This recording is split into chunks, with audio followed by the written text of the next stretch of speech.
It happened just after 2 a.m. I know because I was wide awake, eyes closed, heart pounding, counting every second as her footsteps crept across the hardwood floor. My back was to her, and I could hear Jake's steady breathing beside me. He was still asleep, but I wasn't. I'd seen her glance at that drawer 3 times that day. I'd noticed the way her fingers lingered on the handle when she helped clean our room, and when I saw her watch Jake lock the bedroom door before bed, but not notice the quiet click of me unlocking it moments later. I knew.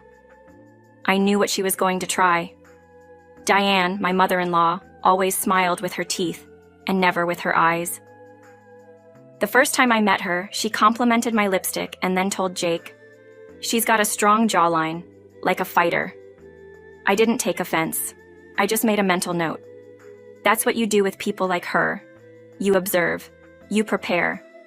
And tonight, I was prepared. I heard the door creak open slowly. She thought we were both asleep. She waited, probably frozen for a few seconds, listening to see if we stirred. We didn't. She moved slowly at first. Careful. I could hear her knees crack as she knelt down beside the dresser on my side of the bed. She opened the drawer. I heard the faint metallic jingle of keys inside. Then, boom. An explosion of glitter burst from the drawer like a carnival cannon. There was a loud screeching siren, not enough to hurt your ears, but definitely enough to wake a sleeping house. I shot up in bed, playing the startled wife, and gasped, "What the hell?" Jake jerked upright, eyes wide, confused and half asleep. He turned to the foot of the bed, where Diane stood frozen, completely covered in shimmering pink and gold glitter, her mouth slightly open, a single key dangling from her fingers. The room looked like a unicorn had exploded. She dropped the key. I was just, she started. "Mom?" Jake squinted. "What are you doing in here?" I pretended to fumble for the light, flipping the switch to reveal the full glory of her glitter-coated body. Her hair sparkled. Her sweater sparkled. Even her teeth sparkled. My stomach was doing backflips, trying to decide between bursting into laughter or fury. "I thought I heard a noise," she lied. "I was just checking." I sat still, staring at her. "In our bedroom?" She opened her mouth again but shut it just as fast. The siren was still wailing from inside the drawer, loud, obnoxious, and impossible to ignore. Jake groaned and stumbled over to turn it off. "You installed an alarm in your drawer?" he asked, half-dazed. "Yes," I replied calmly, still staring at Diane. "It's for emergencies." She blinked, her glitter-covered lashes clumping together. "It was just a mistake. I got confused." Jake looked completely bewildered, glancing back and forth between us. "Confused about what?" he asked. "I think we should all just go back to bed," she mumbled quickly, backing toward the door like a raccoon caught in a garbage can. But I wasn't done. I reached into the drawer and removed a tiny black camera. "By the way, this recorded everything." Diane froze in her tracks. Her shoulders tensed. She didn't turn around.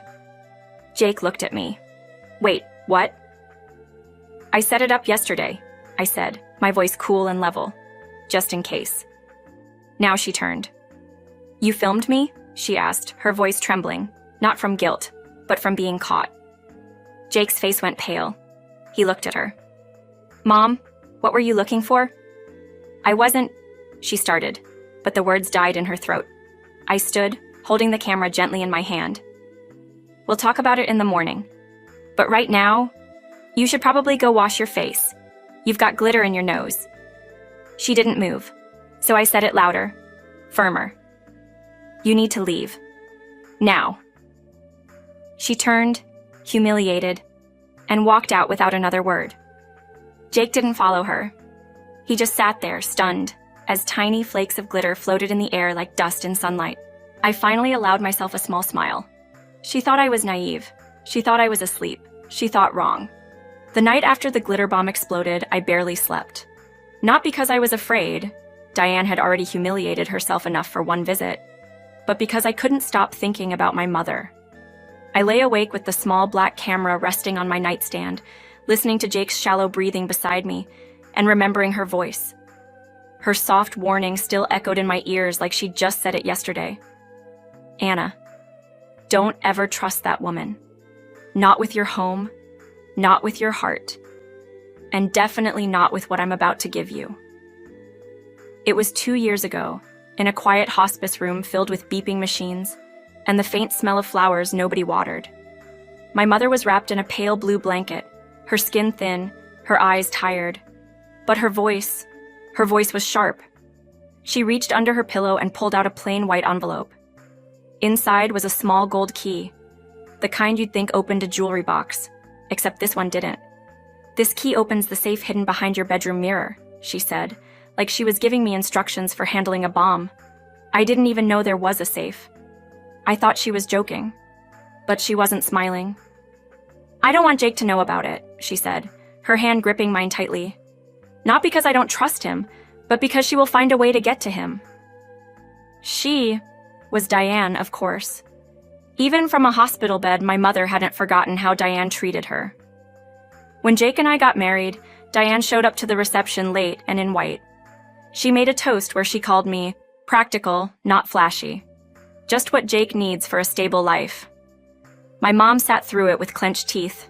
She never confronted her, but she never forgot. Neither did I. My mother passed away just a week after giving me the key. After the funeral, I found the safe. I stood in front of the full-length mirror she gave me as a wedding gift, tilted it gently to the side like she instructed. And there it was, a small steel door in the wall. I used the key and opened it, my heart racing. Inside were old heirlooms from her side of the family, pearl earrings, antique rings, letters in her handwriting, and a neat stack of emergency cash wrapped in a rubber band. But tucked underneath was the real treasure, her handwritten journal. Page after page of thoughts, fears, stories about me, memories of our family, things she never said out loud. I read the whole thing in one night.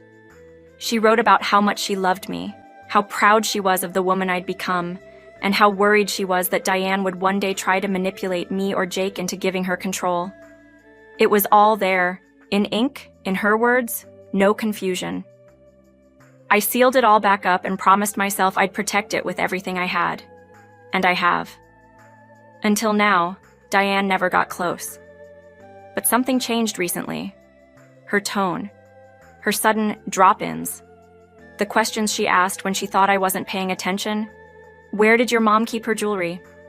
Did she leave you anything valuable? What's that mirror hiding, huh? Just your reflection or something more? She always laughed afterward like she was joking. But I never laughed with her. That's why I bought the motion-triggered glitter trap online. That's why I placed the key decoy in the drawer. That's why I placed the camera right between my perfume bottles, perfectly aimed. I didn't do it to hurt her. I did it to prove a point. And more importantly, to protect my mother's last gift to me. That night in bed, as Jake tossed and turned beside me, I finally whispered, "Mom, I kept my promise." I don't know if she heard me, but I like to think she did. It started with a text. "Hey, sweetie, just booked a ticket. I'll be flying in tomorrow. Can't wait to see you two." No warning, no asking, just a declaration. I stared at the message on my phone, blinking. It was 4:23 p.m. on a random Thursday. Diane hadn't visited in months. Jake had mentioned that she seemed lonely on their last call, but I hadn't realized that meant she'd be moving herself in. When I showed him the text, Jake chuckled. "Well, I guess it'll be nice to have her around for a few days." A few days, right. She arrived the next morning with 3 large suitcases and a wide, sugary smile that made my stomach twist. I remember thinking, who packs that much for a weekend? "Oh, this old thing," she said when I offered to carry one of her bags. "Just a few knits and kitchen supplies. You know I hate being idle." Idle. That word didn't exist in Diane's world. She wasn't idle. She was invasive. By the end of day 1, she had rearranged our spice rack, rewashed our towels because they smelled too detergenty, commented on how quiet the house was for a couple our age. And by the second night, she started asking questions. "So, where's that mirror from again?" she asked, sipping chamomile tea she brewed without asking. "It's just so big for this room." "My mom gave it to us," I said, keeping my voice light. Diane tilted her head. Right, she had interesting taste. Did she leave you anything else? Jake was sitting next to me on the couch, so I smiled politely. Just memories. She laughed. Memories don't pay the mortgage, honey. Jake didn't catch the shade. He was too busy checking his emails. The truth is, Diane has always been obsessed with money. Not in the flashy way. She's not the type to wear diamonds or drive a sports car. She's more subtle. She likes to know where the money is. She wants to be around it, to control it. She once accidentally opened Jake's tax envelope, then claimed it looked like junk mail. Another time, she offered to help me with laundry and somehow found her way into our locked filing cabinet. She said the key just fell out of nowhere. Sure. So when she started hovering in the bedroom, especially around my side of the room, I knew something was up. On the third day of her visit, I walked in and found her wiping down our full-length mirror with a rag. Just a little dusty, she said with a smile. Thought I'd help. I nodded, biting my tongue. But my heart was racing. Later that night, Jake was in the shower, and I was in the kitchen when I saw her again, standing in our room with the door cracked open, staring into the mirror like it held a secret. When she saw me, she jumped and quickly pulled out her phone. "Oh, just checking my makeup," she said. "With the lights off?" That's when I knew I couldn't wait any longer. I needed to set the trap. That same night, I placed the camera on my dresser and activated the glitter bomb trap inside the drawer. I slipped the fake key on top and left it slightly exposed. Everything was set. She thought she was clever, that I was clueless, that her sneaky glances and casual comments were harmless. But I had learned a long time ago that when Diane got curious, she was planning something. And when she got quiet, she was already doing it. Jake didn't notice her change in behavior. He rarely did. To him, she was just being a bit overbearing. To me, she was casing the room like a thief. So I waited, patient, calm, watching her pattern, letting her think I was tired, distracted, unaware, until the night she finally made her move.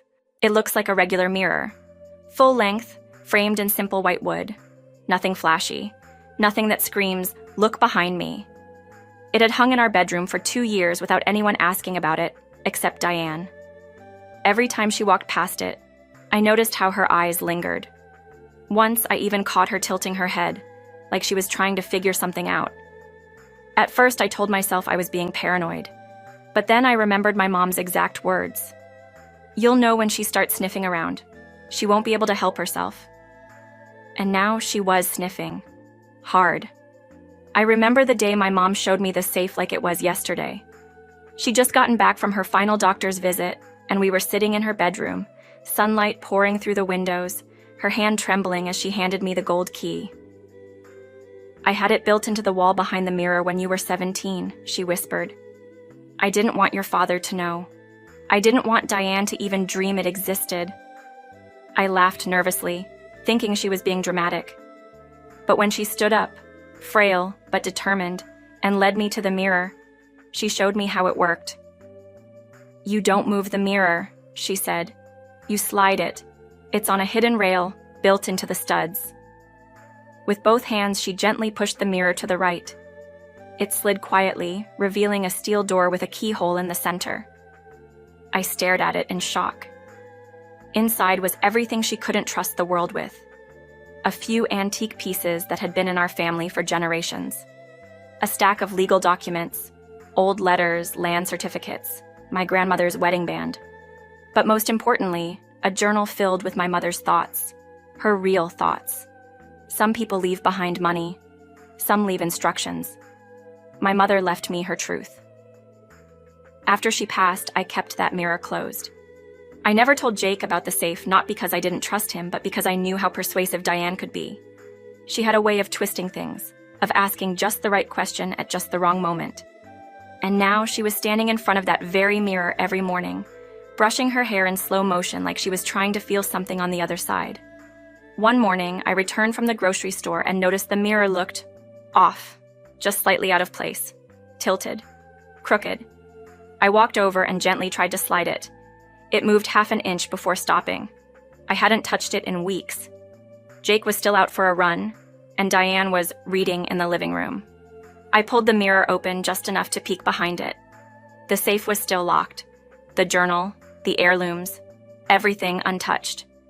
But the dust on the edge of the mirror had been disturbed, and there was a faint smudge of fingerprint oil on the steel door, like someone had pressed against it. Someone had been trying. I closed it gently and slid the mirror back into place. That night at dinner, Diane asked me a question with a smile that didn't reach her eyes. "So, how's your sleep lately? Still waking up at night?" Jake didn't think much of it. He answered for me, talking about his recent work stress. But I didn't say a word. I just watched her stir her soup, her eyes flicking toward me every few seconds. She was testing me. She wanted to know if I had caught her, and that's when I made up my mind. I'd give her one more night, just one. If she tried again, she wouldn't be walking away with a secret.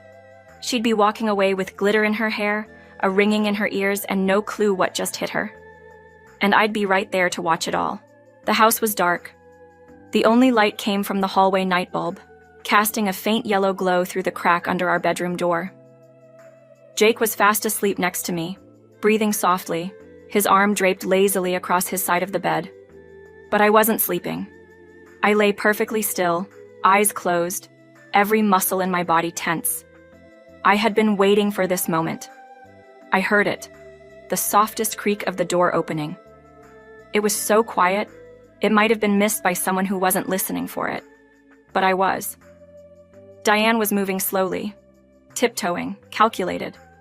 I could hear the soft friction of her socks gliding against the floor as she crept further into our bedroom. Her perfume lingered, sweet and artificial, like overripe fruit. I didn't move, not even when she reached my side of the bed. She paused. I could feel her standing there, probably checking if we were still asleep. Jake didn't stir. She crouched down, the faint click of the drawer opening sliced through the silence like a blade. My breath slowed. My heart didn't. She was going for it. The fake key I had left sticking slightly out of the drawer to bait her. She took it. And then... BOOM! An explosion of glitter, color, and sound erupted from the drawer like fireworks on the 4th of July. A cloud of shimmering gold and hot pink sprayed straight into her face, followed by a piercing screech from the motion-triggered alarm. She screamed, loudly. Jake jolted upright in bed, flailing in confusion. What's happening? I sat up too, gasping for dramatic effect. The room was filled with glitter fog. It shimmered in the air like fairy dust under a spotlight. And right in the middle of it stood Diane, completely frozen, covered head to toe in sparkling powder, looking like a disco ball exploded on her. She dropped the key and stumbled backward, coughing and flailing her arms as the siren wailed beside her. "What is that noise?" Jake shouted, blinking wildly. I calmly reached over to the drawer and silenced the alarm. Then I flipped on the light, and there she was, Diane, caught in the act, glitter sticking to her eyelashes, her gray sweater now pink and gold, her expression twisted in shock and embarrassment. I thought I heard something," she stammered. "Really?" I said, rubbing my eyes like I was still waking up.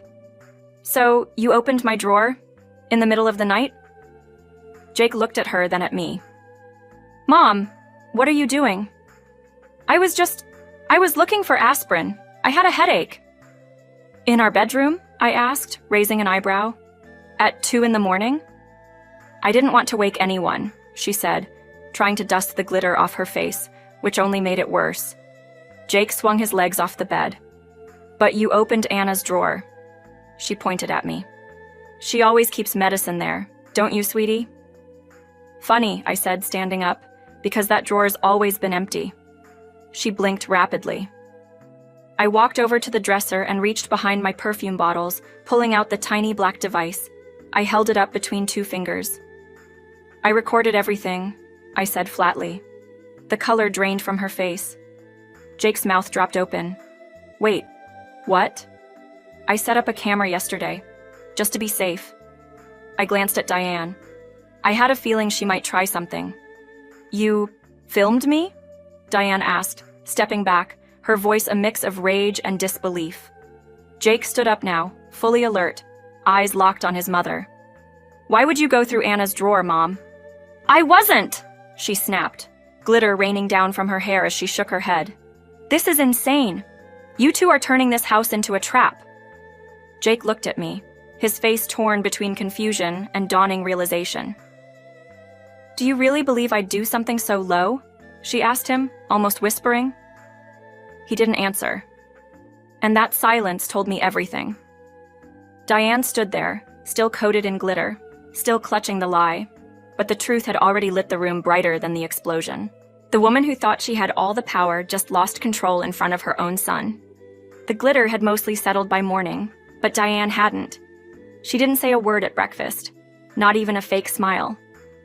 She just sat at the table, quiet and stiff, occasionally brushing sparkles off her cardigan like she could somehow erase what had happened the night before. Jake kept glancing between us. He barely touched his toast. I didn't push it. Not yet. I waited until he left to walk the dog. Then I went to the bedroom, opened the same drawer Diane had raided, and took out the envelope. It was still there, just beneath the false bottom I had built under the glitter trap. A small, plain white envelope, sealed tightly. The edges were worn from how often I'd held it but never opened it, until 2 nights ago. It wasn't addressed to me. It wasn't addressed to anyone. But I knew exactly who it was about. Inside was a single photograph. Faded, blurry, but clear enough. It showed Diane standing inside my mother's hospital room, her back to the door, her hand reaching into my mother's purse. The timestamp in the corner confirmed it. 2 weeks before my mother passed. I found it by accident. While organizing the box of legal papers my mother had left in the safe, the photo had slipped from between 2 documents. When I saw it, my entire body went cold. I remembered that day. It was one of the only days I hadn't visited my mom, because Diane had insisted on checking in for me. She said I looked too tired, said she'd take care of it. I believed her, and the next day one of Mom's rings was missing. When I asked about it, Diane claimed the nurses must have stolen it. She even offered to speak to the hospital supervisor. But now, I had proof. I placed the photo back into the envelope and returned it to the drawer, this time with the fake key gone. Then I went into the living room. She was on the couch, pretending to read a magazine, still sparkling faintly in the sunlight. I think we should talk, I said. She didn't look up. About what? You know what? She closed the magazine with a sigh. Anna, I already said I'm sorry for last night. Let's not drag this out. I nodded. Okay, then you won't mind if I show Jake what's in the drawer. Now she looked at me. Eyes sharp, controlled. What do you mean? She asked. I walked back into the room, grabbed the envelope, and returned. I held it out to her. Open it. She didn't take it at first. She just stared at it like it was ticking. Then slowly, she reached forward and slid the photo out. Her face crumpled. Her lips parted, and she let out a small, involuntary gasp. Her hands trembled as she stared at it. Where did you get this? She whispered. My mother kept everything, even the things she couldn't say out loud. That's not what it looks like. Really? I tilted my head. Because it looks a lot like theft. She stood up suddenly, clutching the photo to her chest. I didn't steal anything, she said. Your mother gave it to me. She wanted me to have it. I folded my arms. Funny how she never mentioned that. Diane's voice cracked. You don't understand what was happening back then. She wasn't thinking clearly. You mean because she was dying? Diane's mouth opened, then shut. For once, she had no words. I took the photo back from her and slid it into the envelope. I don't need you to admit it, I said. I already know. And now Jake will too. Her eyes widened. Please, don't tell him. Why not? I asked. Because he'll finally see you for who you are?